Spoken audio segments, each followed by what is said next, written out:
Students, आज का आपका टॉपिक है इलेक्ट्रोस्टैटिक पोटेंशियल। ओके, अब देखिए इलेक्ट्रोस्टैटिक तो आपको पता ही है, हमारे इस यूनिट का नाम है इलेक्ट्रोस्टैटिक। अब यहाँ पर भी हमारा जो चार्ज है वो स्टेशनरी है, लेकिन इसके साथ एक वर्ड जुड़ गया है पोटेंशियल। ठीक है, पोटेंशियल वर्ड आपने कई बार पढ़ा होगा, लास्ट क्लासेस में भी कई बार पढ़ा होगा। पोटेंशियल का मतलब होता है किसी भी कोई भी चीज उसमें कितना ज्यादा चार्ज प्रेजेंट है या वो कितना ज्यादा इलेक्ट्रीफाइड है, तो उसको बोलते हैं पोटेंशियल। अगर किसी पॉइंट पे पोटेंशियल ज्यादा है और किसी पॉइंट पे पोटेंशियल कम है, या फिर अगर किसी पॉइंट पे चार्जेस ज्यादा है और एक पॉइंट पे चार्जेस कम है, तो चार्ज जो है high potential to low potential flow करते हैं, ये आपने पढ़ा होगा।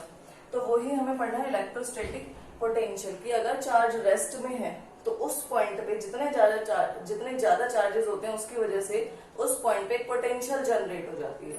ठीक है, तो देखिए electrostatic potential of a body represents the degree of electrification. ठीक है, कि कितना ज्यादा वो इलेक्ट्रीफाइड है या उस पॉइंट पे कितना ज्यादा चार्ज प्रेजेंट है। It determines the direction of flow of charges. ठीक है, उसी पोटेंशियल की वजह से या उसी चार्जेस की वजह से हमें ये पता चलता है कि चार्जेस कहाँ से कहाँ की तरफ फ्लो करेंगे। इसका एक छोटा सा बेसिक सा ये फॉर्म है कि integration A to B A dot D L equals to same for all paths A to B.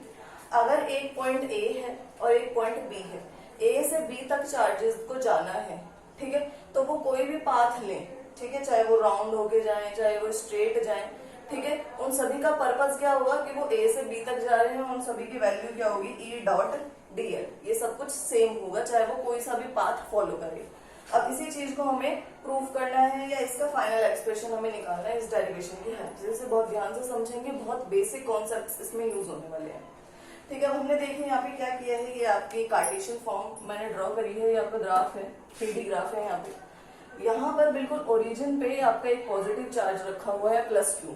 ठीक है, अब कहीं पर भी चार्ज होता है, आपको इस चैप्टर की स्टार्टिंग से मैं समझाती आ रही हूँ कि कहीं पे भी कोई चार्ज रखा होता है तो उसके चारों तरफ क्या जनरेट हो जाती है, एक इलेक्ट्रिक फील्ड जनरेट हो जाती है। ठीक है, उस इलेक्ट्रिक फील्ड जनरेट होने की वजह से देखिए हमने क्या किया है, इस +Q चार्ज की वजह से इलेक्ट्रिक फील्ड जनरेट हो गई है और इस इलेक्ट्रिक फील्ड में ए और बी पॉइंट है।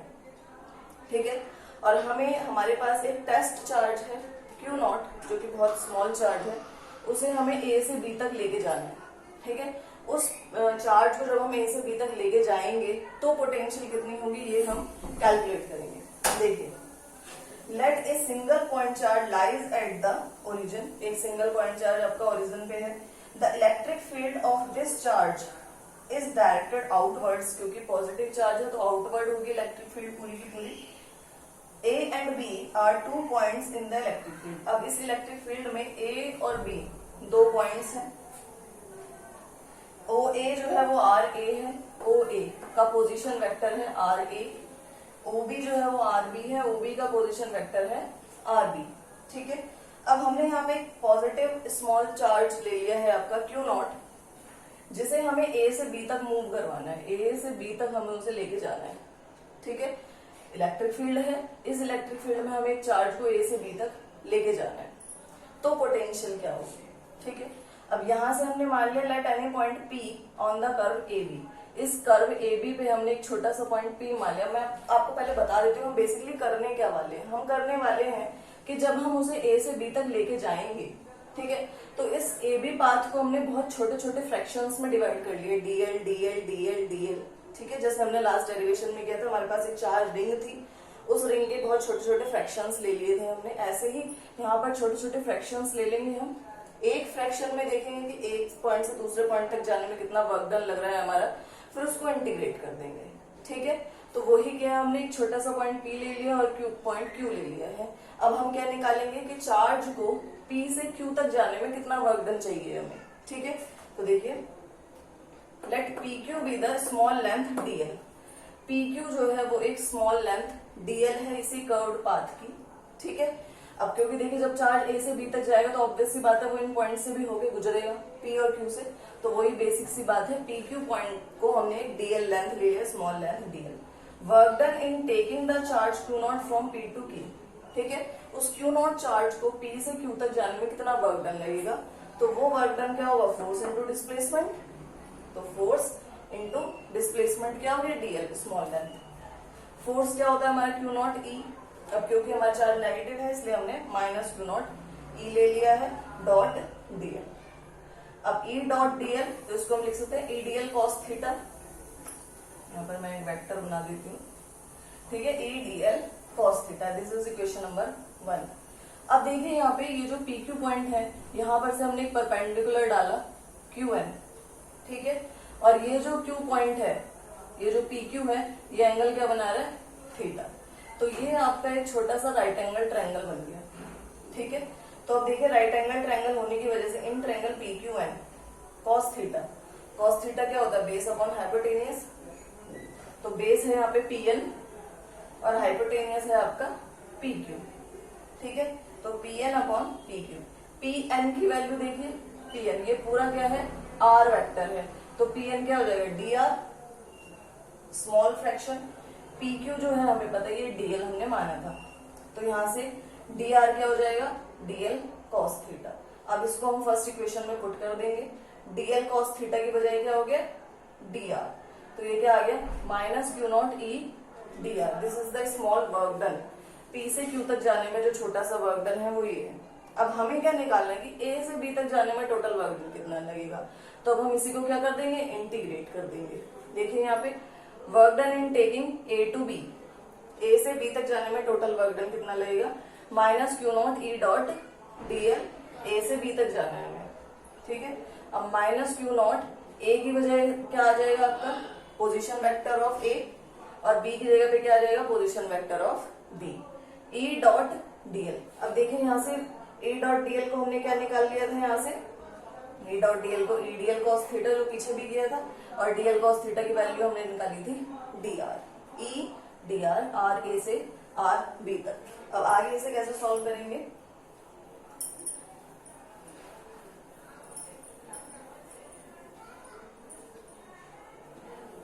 अब देखिए हमारा फाइनल एक्सप्रेशन आया है work done from A to B integration minus Q naught R A to R B E D R, ठीक है। अब देखिए यहाँ से ई की वैल्यू क्या होती थी आपकी, ई होता था आपका Q upon 4 pi epsilon naught R square, यही होती थी ई की value Q upon 4 pi epsilon naught R square electric field intensity. अब इस वैल्यू को हम यहाँ पर पुट करेंगे work done from A to B, ये हो जाएगा minus Q naught integration R A to R B, E की वैल्यू पुट कर देंगे हम Q upon 4 pi epsilon naught R square, ठीक है। और यहाँ पर आ गया आपका डी आर, यानी कि आपको इसको आर के रेस्पेक्ट में इंटीग्रेट करना, तो आर वाली क्वांटिटी यहीं रहने देंगे, बाकी सबको हम बाहर ले लेंगे। तो यहाँ पे हो गया minus Q naught Q upon 4 pi epsilon naught R square integration R A to R B 1 upon R square D R, ठीक है। अब देखिए आर स्क्वायर को मैं क्या लिख सकती हूँ आर की पावर -2, ठीक है, आर की पावर -2, 1 अपॉन आर स्क्वायर तो आर की पावर -2 हो गया। इसका इंटीग्रेशन क्या हो जाएगा minus Q naught Q upon 4 pi epsilon naught R square integration R A से, सॉरी इंटीग्रेशन तो हम कर चुके हैं, इंटीग्रेशन हो जाएगा इसका आर की पावर -1 अपॉन में -1, क्योंकि इंटीग्रेशन का फॉर्मूला क्या होता है आर की power n+1 upon n+1, n है आपका -2, -2 + 1 करोगे तो -1 आ जाएगा, अपॉन में -2 + 1 करोगे तो -1 आ जाएगा, ठीक है। तो यही बेसिक फॉर्मूला लगा है इंटीग्रेशन का, ये आ गया, यहाँ आ गया आपका आर ए से आर बी। अब देखिए minus Q naught Q upon में 4 pi epsilon naught R square, ये हो गया आपका -1 अपॉन आर ए से आर बी। अब इसमें हम लिमिट्स लगाएंगे, upper limit minus lower limit, minus minus यहाँ पे प्लस हो चुका है, तो ये आ गया minus Q naught Q upon 4 pi epsilon naught, sorry R square तो हमने अंदर ही लिया था, तो यहाँ पे आर स्क्वायर नहीं आएगा, 4 पाई एप्सिलॉन नॉट, और यहाँ बच गया आपका 1 upon R B -1 upon R B. This is work done, या फिर आप इसको पोटेंशियल भी कह सकते हैं, जिसको हम V से डिनोट करते हैं। ठीक है, ये आपका फाइनल एक्सप्रेशन आया है minus Q naught Q upon 4πε0 1/RB minus 1/RB। ठीक है, this is the final expression. आपको डेरिवेशन समझ में आ गई होगी इजीली। बेसिकली ये आपका कर्व समझने का है, आपको ये कर्व समझ में आएगी तो आप बेसिकली इस डेरिवेशन को बहुत आराम से कर सकते हैं। चलिए अब हम अपने अगले टॉपिक की तरफ चलते हैं।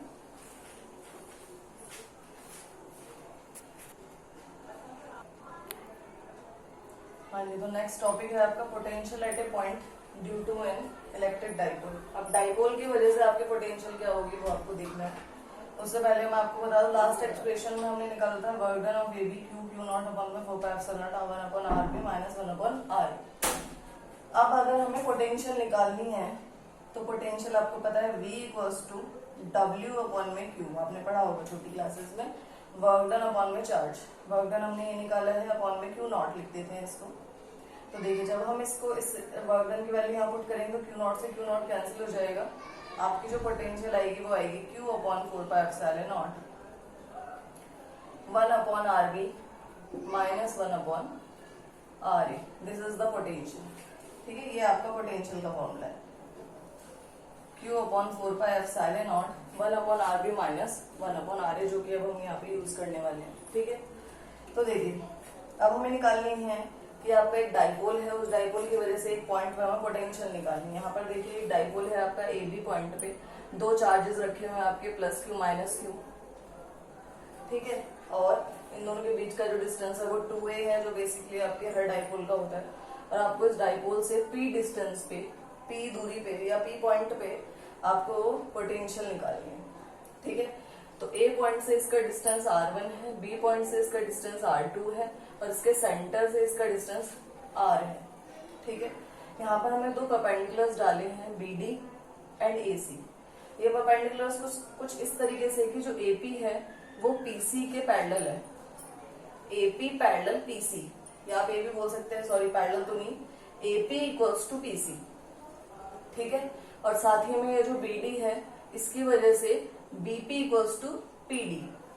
ठीक है, अब देखिए यहाँ से अब क्या होगा, let a dipole with charges plus minus Q separated by distance 2a, उसकी dipole movement Q into 2a हो जाएगी।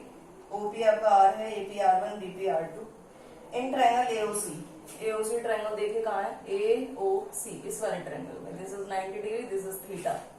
ठीक है, तो अगर मैं इसमें cos थीटा निकालना चाहूँ, cos थीटा वही base upon hypotenuse OC upon OA, OC upon OA। तो देखिए OC की वैल्यू तो हमें नहीं पता है, लेकिन OA हमें पता है। ये पूरा 2a है तो OA कितना हो जाएगा A, तो यहाँ से OA की वैल्यू A पुट कर दी, OC आ गया आपका A cos थीटा। उसी तरीके से जब आप ये वाला ट्रायंगल लेंगे OBD, तो यहाँ से OD निकल आएगा आपका A cos थीटा। ठीक है, अब P पर जो पोटेंशियल होगी वो क्या होगी, इन दोनों चार्जेस की वजह से जो पोटेंशियल होगी वो होगी, लेकिन एक चार्ज नेगेटिव है तो Q upon 4πε0 R2 minus Q upon 4πε0 R1, जैसे कि हमने यहाँ किया था। यहाँ पे अगर मैं Q अपॉन 4πε0 कॉमन ले लूँ तो 1/R2 माइनस 1/R1 आ जाएगा, बिल्कुल सेम इसी की तरह। ठीक है, तो ये पोटेंशियल होगी P पॉइंट पे। अब हमें इसकी वैल्यू निकालनी है, तो देखिए Q upon 4πε0 1/R2 minus 1/R1। अब देखिए R1 की वैल्यू क्या होगी, R1 क्या है आपका AP के इक्वल है, R1 इक्वल्स टू AP, और AP अभी मैंने बताया AP किसके इक्वल हो जाएगा, CP के, क्योंकि हमारी कंस्ट्रक्शन कुछ इस तरीके से है कि जो AP है वो CP के बराबर है, AP इक्वल्स टू CP, और CP किसके बराबर है, OC प्लस OP।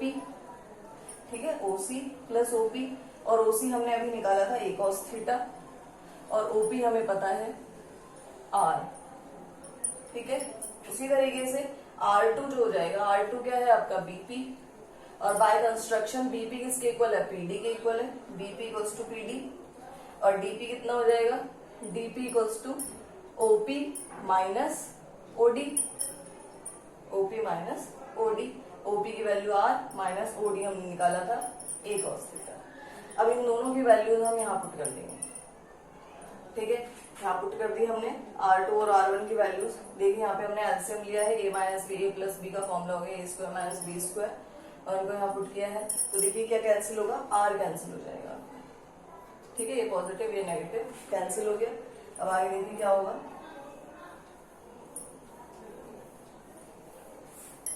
आपके यहाँ से पोटेंशियल आ गई है V equals to Q upon 4πε0 a cos theta को लिख सकते हैं हम 2a cos थीटा अपॉन में r square minus a square cos theta. ठीक है, this is the potential Q upon 4πε0 2a cos theta upon में r square minus a square cos theta. अब देखिए ध्यान से, अगर r जो है हमारा वो बहुत ज्यादा ग्रेटर होगा a से, ठीक है, r is much much greater than a, तो हम a को यहाँ से नेगलेक्ट कर सकते हैं, तो v हो गया आपका Q upon 4πε0 2a cos theta upon में r square minus cos theta. ठीक है, आपका एक्सप्रेशन ये आएगा। अब यहाँ पे कुछ केसेस हैं, let theta equals to 0 degree. अगर थीटा हमारा 0 हो जाता है तो क्या होगा, थीटा 0 होने का मतलब है ये जो पी पॉइंट है ये हमारा बिल्कुल इसी लाइन में आ जाएगा, एक्सियल लाइन में आ जाएगा। तो उस केस में क्या होगा, थीटा की वैल्यू पुट करेंगे, cos 0 क्या होता है 1 होता है, यहाँ पुट कीजिए v equals to Q upon 4πε0 2a cos 0 1 हो गया अपॉन में r square minus a square cos 0 आपका 1 हो गया। तो आपका एक्सप्रेशन आ गया एक्सियल लाइन के लिए।